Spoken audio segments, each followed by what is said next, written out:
Student, welcome to SR study nest YouTube channel. আজকে আমরা class 12 third semester এবং ফাজিল third সেমিস্টারের অত্যন্ত গুরুত্বপূর্ণ একটি কবিতা নিয়ে উপস্থিত হচ্ছি। হ্যাঁ, তোমরা দেখেই বুঝতে পারছো, নবনীতা দেবসেনের লেখা দিগ্বিজয়ের রূপকথা। এই কবিতাটা নিয়ে আজ আমরা লাইন বাই লাইন আলোচনা এবং প্রত্যেকটা লাইনের ব্যাখ্যা বিশ্লেষণ ভালো করে বুঝে নেওয়ার চেষ্টা করব। তো প্রথমেই আমি বলি, দিগ্বিজয়ের রূপকথা এইটা সম্পর্কে আমরা একটু বিশ্লেষণ দেখে নিই। আমরা জানি দিগ্বিজয় বলতে এখানে বোঝানো হচ্ছে যে দিগ্বিজয় শব্দের অর্থ কী। প্রথমে আমরা দেখে নিই, দিগ্বিজয় শব্দের অর্থ হলো সমস্ত দিকে জয় করা। যুদ্ধের সাহায্যে নিজের সক্ষমতা ও আধিপত্য স্থাপন করাই দিগ্বিজয়ী লক্ষ্য। প্রাচীন ভারতের মূলত একটি সংস্কৃত শব্দ হলো দিগ্বিজয়, যার অর্থ সামরিক বা নৈতিক প্রেক্ষাপটে 4/4 জয়। এটি সামরিক বিজয় হিসাবে দিগ্বিজয় যাত্রার কথা প্রায় ভারতীয় ইতিহাস ও পুরাণে উল্লেখ করা হয়েছে। উদাহরণস্বরূপ যদি বলা যায়, তাহলে বলা যেতে পারে যে ভারত চক্রবর্তীর দিগ্বিজয়।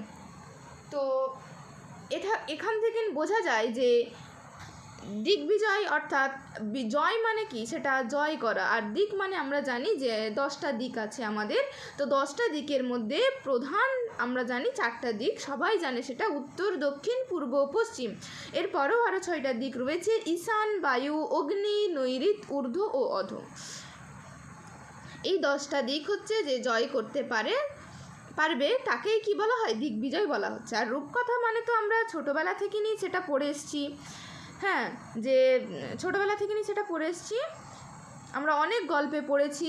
রূপকথা হলো এমন এক ধরনের কল্পকাহিনী যেখানে বাস্তবের চেয়ে কল্পনার ঘটনা বেশি থাকে। সেখানে রাজা রানী, রাজপুত্র, রাজকন্যা, পরী, রাক্ষস ইত্যাদি, জাদু, অলৌকিক শক্তি ইত্যাদি সেখানে দেখা যায়।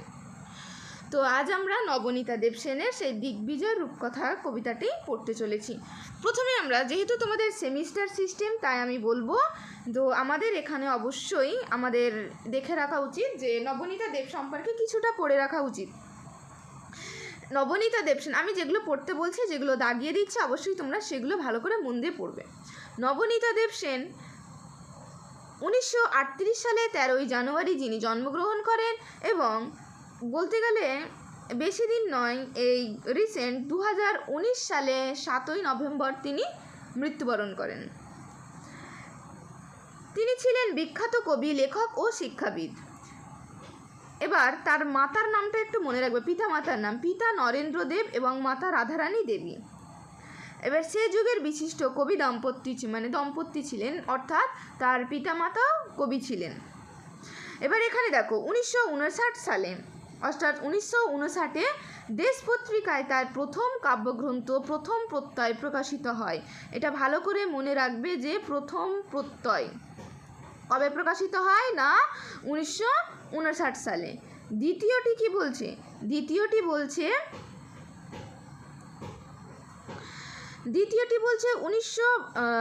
1976 সালে প্রথম উপন্যাস আমি অনুপম, এটি কি হয়, এটি প্রকাশ পায়। এটি অবশ্যই মনে রাখবে, আমি অনুপম। এবং এটা মনে রাখবে যে 2000 সালে কি পান, পদ্মশ্রী সম্মানে তিনি ভূষিত হন। এবং এই কবিতাটি নবনীতা দেবসেনের শ্রেষ্ঠ কবিতা থেকে নেওয়া হয়েছে। তাহলে কবিতাটা কোথার থেকে নেওয়া হয়েছে না, নবনীতা দেবসেনের শ্রেষ্ঠ কবিতার থেকে নেওয়া হয়েছে। তাহলে এরপরও আমরা একটু উৎসটা ভালো করে দেখে নিই। বলছে উৎস কি, উৎস হচ্ছে দিগ্বিজয়ের রূপকথা কবিতাটি তোমরা এগুলো নোট করে নাও, কত সাল, 1973 সালে রচিত। এটি রক্তে আমি রাজপুত্র কাব্যের অন্তর্ভুক্ত। পরবর্তীকালে এই কবিতাটি আবার নবনীতা দেবসেনের শ্রেষ্ঠ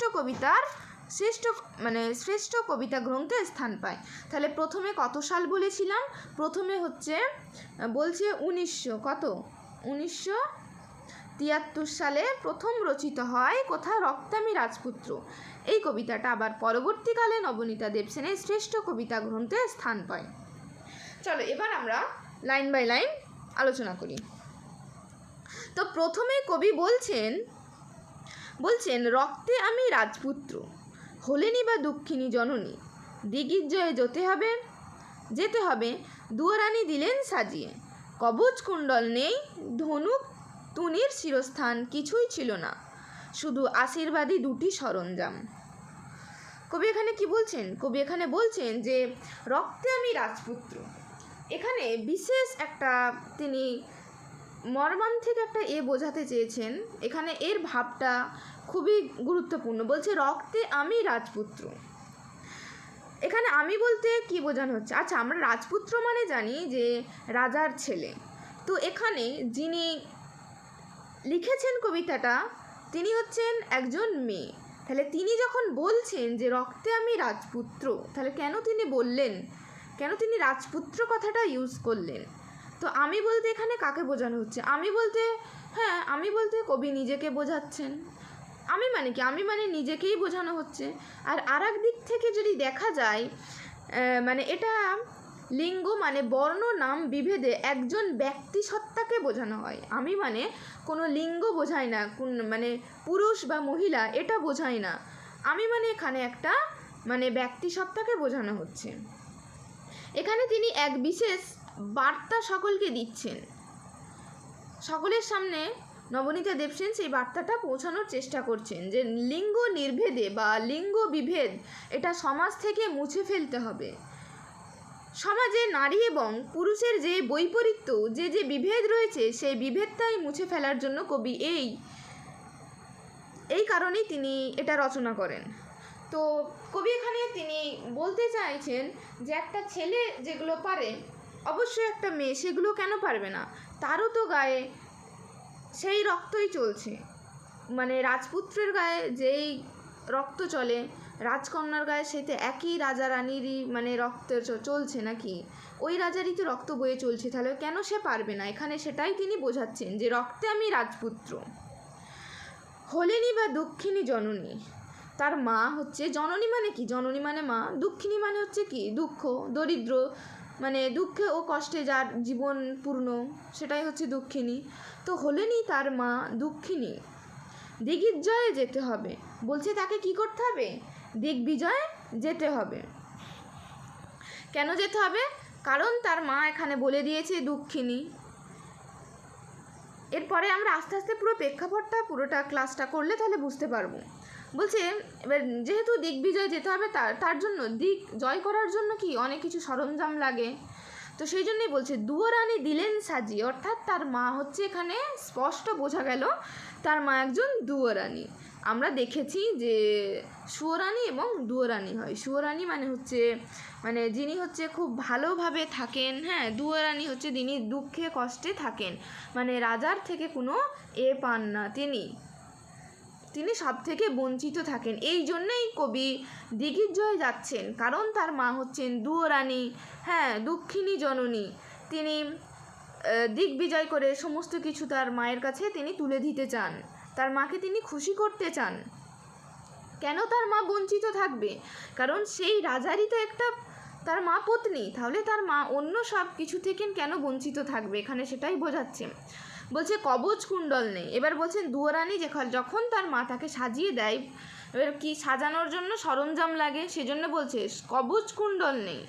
অর্থাৎ কবচ কুণ্ডল জিনিসটা কি? কবচ কুণ্ডল হচ্ছে সুরক্ষা প্রদানকারী গোলাকার একটা অলংকার, সেটাই হচ্ছে কবচ কুণ্ডল। বলছে ধনুক নেই। আমরা সবাই জানি ধনুক কি, মানে তীর নিক্ষেপকারী, এটাই হচ্ছে ধনুক। তুনির কি? তুনির হচ্ছে মানে তীর রাখার পাত্রই হচ্ছে তুনির। এবার শিরস্থান কি? শিরস্থান জানি মাথার পরার বর্ম বিশেষ, মানে আমরা বর্তমান যুগে হেলমেটটাকেও এখন শিরস্থান বলতে পারি। কিছুই ছিল না। তাহলে কি ছিল না? কবচ কুণ্ডল নেই, ধনুক, তুনির, শিরস্থান কিছুই ছিল না। আমরা দেখেছি অনেক ফটোতে, আমরা দেখেছি যে একজন যখন যোদ্ধা, তিনি যুদ্ধে যান, দিগ্বিজয় করতে চান, মাথায় একটা বর্ম পরেন। কেন পরেন? বিভিন্ন থেকে রক্ষা পাওয়ার জন্য। তারপর মানে বুকের কাছে একটা পরেন, সব কিছু মানে তীর নিক্ষেপ করার থেকে বাঁচার জন্য। পিছনে একটা খাপ থাকে যেখানে তাদের তীর রাখা থাকে, সামনে একটা কোমরের কাছে খাপ থাকে যেখানে তরবারি রাখা থাকবে। তো সেইগুলো কিছুই সরঞ্জাম ছিল না। তো শুধু কি ছিল? আশীর্বাদী দুটি সরঞ্জাম। তাহলে তার মা তাকে কিছুই দিতে পারেনি, শুধু আশীর্বাদী দুটি সরঞ্জাম দিয়েছেন। তাহলে এক কি? এক হচ্ছে এ জাদু অস্ত্র। কি বলছে? এক এ জাদু অস্ত্র। তাহলে অস্ত্র মানে কি? ঘোড়া। তাহলে এক কি দিয়েছে? জাদু ঘোড়া।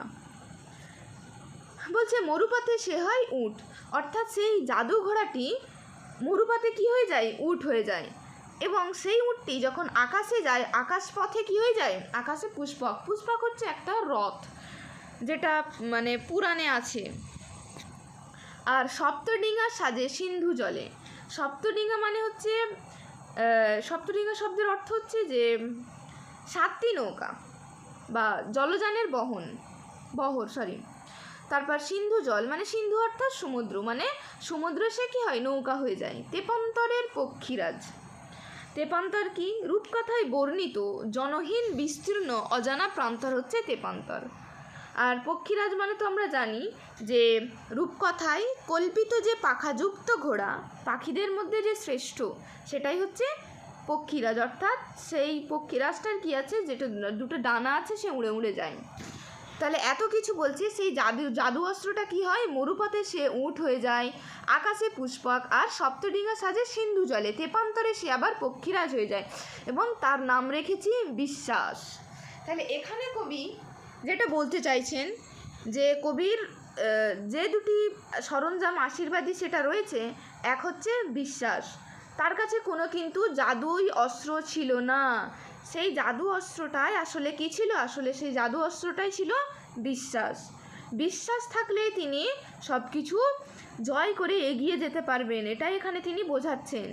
যে মরুপথেই সেটা উট হবে, আকাশ পাখবে পুষ্পক, অর্থাৎ কোনো কিছু বাধা আসলে বিশ্বাস এমন একটা জিনিস, কোনো কিছু বাধা বিপত্তি আসলে সেটা বাধা পেরিয়ে সে যেতে পারবে। দুই কি বলছে? দুই বলছে এই হৃদয়ের খাপে ভরা মন্ত্রপুত অসি শানিত ইস্পাত খণ্ড। বলছে হৃদয়ের খাপে ভরা মন্ত্রপুত অসি। মন্ত্র মানে হচ্ছে মন্ত্র দিয়ে পবিত্র করা, আর অসি মানে হচ্ছে তরবারি। মন্ত্র দিয়ে পবিত্র করা তরবারি। শানিত ইস্পাত খণ্ড। শানিত মানে খুব ধারালো। শানিত মানে কি? শানিত মানে হচ্ছে ধারালো, যেটা কখনোই ভাঙে না। ধারালো। আর হ্যাঁ, অভঙ্কুর মানে হচ্ছে যেটা ভাঙে না। হ্যাঁ, অভঙ্কুর মানে হচ্ছে যেটা ভাঙে না। আর ইস্পাত হচ্ছে লোহা বা কার্বনের মিশ্রণের তৈরি মানে সংকর ধাতুই হচ্ছে ইস্পাত। তাহলে ইস্পাত খণ্ডের খুব ধারালো একটা অভঙ্কুর, যেটা ভাঙে না। দ্বিতীয়টি হচ্ছে এটা, এবং যার নাম রেখেছে ভালোবাসা। অর্থাৎ কবির কাছে কোনো মন্ত্র দিয়ে পবিত্র করা কোনো তরবারি, কোনো অস্ত্র, কোনো ধারালো ইস্পাত খণ্ডের অভঙ্কুর কোনো কিছুই তার কাছে ছিল না। তার কাছে কি ছিল? তার কাছে শুধু ভালোবাসা। অর্থাৎ তার নাম কি ছিল? তার নাম ভালোবাসা। কবি প্রথমটার নামকে দিয়েছে বিশ্বাস, এবং দ্বিতীয়টার নাম দিয়েছে ভালোবাসা। এই দুটো মনে রাখবে, প্রথমটার নাম বিশ্বাস, দ্বিতীয়টার নাম ভালোবাসা। তাহলে তার কাছে কোনো জাদু অস্ত্র, কোনো সরঞ্জাম, অর্থাৎ ওই যে মন্ত্রপুত অসি অর্থাৎ মানে তরবারি, এগুলো কোনো কিছুই তার কাছে ছিল না। তার কাছে দুটো জিনিস ছিল, বিশ্বাস আর ভালোবাসা। নিশ্চিত, তারপরের লাইন বলছে কবি যে নিশ্চিত পৌঁছাবো সেই তৃষ্ণাহর খরজুরের দ্বীপে। অর্থাৎ মানে কি? নিশ্চিত মানে হচ্ছে অবশ্যই, তৃষ্ণাহর মানে হচ্ছে পিপাসা হরণকারী, খেজুর মানে হচ্ছে এক জাতীয় মানে মিষ্টি ফলের গাছ, ঠিক আছে। আবার সেই নিশ্চিত সেই তৃষ্ণাহর খরজুরের দ্বীপে কবি পৌঁছাবেন। তো কবি এখানে মানে যেটা বলতে চাইছেন যে এই বিশ্বাসের উপর ভর করে ভালোবাসার শক্তিতে সর্বত্রই জয় লাভ করা সম্ভব। বিশ্বাস এবং ভালোবাসার পারে একটা কাঙ্ক্ষিত লক্ষ্যে পৌঁছে দিতে।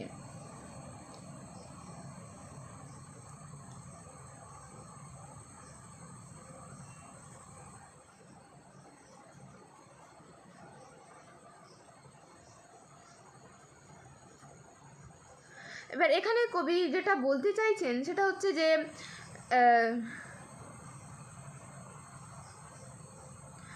যে তার ঔরস্য ভোগী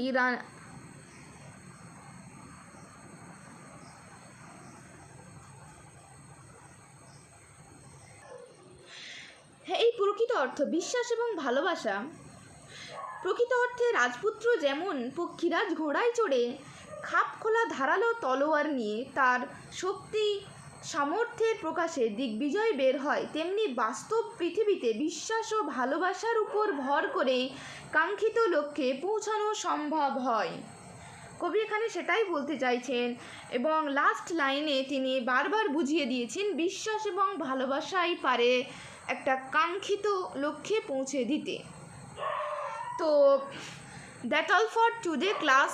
If you enjoyed this class, don't forget to like, share and comment. See you in the next class with another important topic. Until then, take care, stay safe.